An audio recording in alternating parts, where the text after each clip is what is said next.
Today we're talking about a topic which I always feel is a little bit taboo to talk about, which is why I feel it's so important to make this video. The topic is self-confidence, and especially how to maintain your confidence and how to build your confidence in your 30s. In your 30s, you're either busting your behind, working really hard for your career, mostly from home, perhaps you're building a family, or perhaps you're just struggling to meet the right person to even think about a family. You're trying to adult in all areas of your life, when in truth, you're just figuring it out as you go. I get it. Today I will be sharing little tips and tricks which have helped me feel more confident, and also why I think it's important to maintain that sense of self through this age, and also how I've infused a little bit of self-care into my daily routine which naturally boosts my confidence. Welcome to my channel. If we've not met yet, hey, I'm Lucy. I share on topics around personal growth, growing your confidence, living a more intentional life, and all things to do with mindset. Remember to subscribe down below and hit the little red notification bell because I post a video every Sunday. I wouldn't say I'm a completely confident person today, but when I look back over the last 10 years, I've been on this journey to be completely content with myself in a way. The hard part of the process of loving yourself is that it takes time. And the hardest part is that we often feel we don't have time, right? I totally get it. It's all too easy to feel entrapped in social expectations, but I truly feel that learning to build your confidence is the solution. We all wear confidence a little bit differently, and we all give it our own definition as well. To me, the definition of confidence is being content truly with the person that you are and believing in your own potential. So let's dive into it. I'm so excited for today. Here are 6 things to help you build your confidence in your 30s. Stay tuned for all 6 points, because these aren't sort of your cliche things to build your confidence. These are things that have truly helped me build confidence to even do this channel today. Number 1 is do something for yourself. Aside from the small things, consider doing something bigger for yourself. What I would do is invest some time and energy into something that you can perhaps do on the side, which you can become really good at through practice and play. For example, write a journal, plant a garden, start a creative project on the side at home, or even start a small passion project, something you can own, and do something that's in your control, something that you do because you love it and not because you have to. These kind of projects are so rewarding, and what it does is it boosts your sense of self and gives you that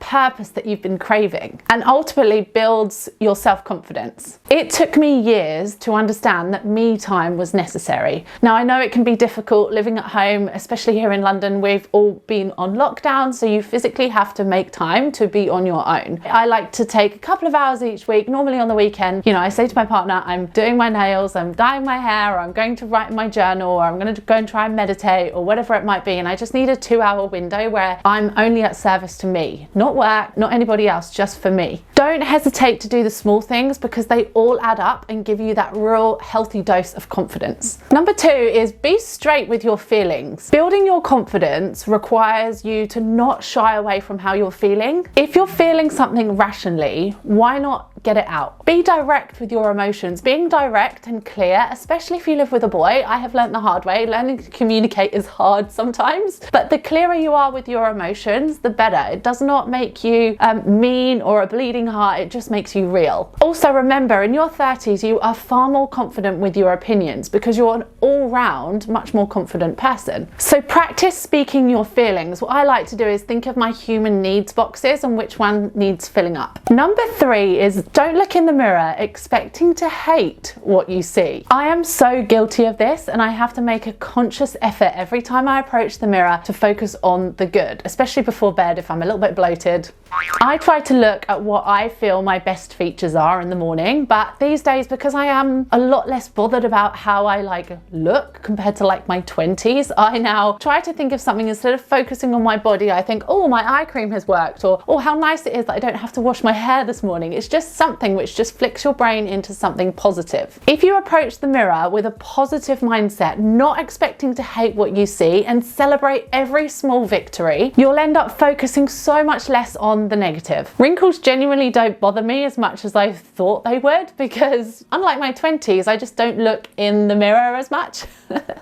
Number 4 is set expectations for social media. This is a biggie, such a big topic, I know, but I feel social media is like a kind of bad addiction, which we get bombarded with when we feel the most vulnerable at times. Those times where we don't feel like we have it all together. Your relationship isn't perfect. Your apartment is just organized clutter. You feel tired. You've been in your activewear for months because we've been stuck on lockdown. You are then left looking at everybody else's highlight reel and ultimately comparing your life in your tracky pants, feeling exhausted and not very Instagrammy, looking at somebody that looks like they have this perfect life, and that is toxic. When you find yourself looking at social media and feeling more bitter than you do inspired, time to quickly put your phone away and change your state. Go and have a shower to wash away any emotions, take yourself out for a walk, or just do something positive. I am present most days on Instagram, and I'm sure most people think I'm super confident, but actually one of the biggest triggers for me is social media. If I'm not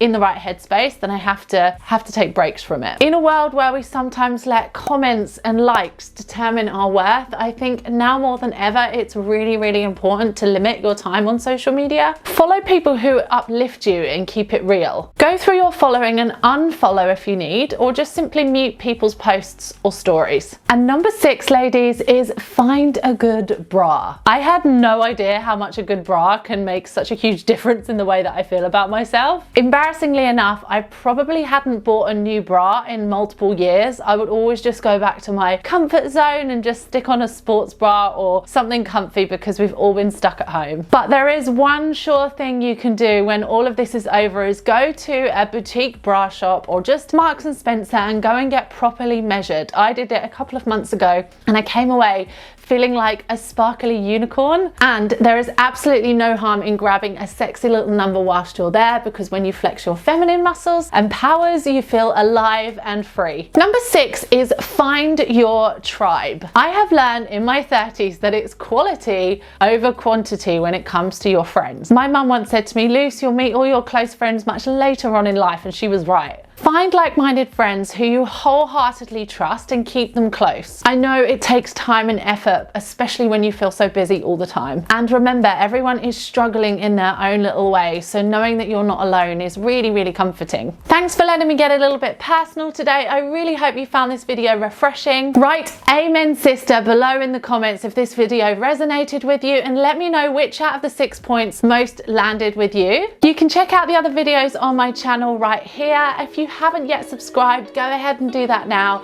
And if you think this video would resonate with any of your friends, go ahead and share it with them. Thanks for watching.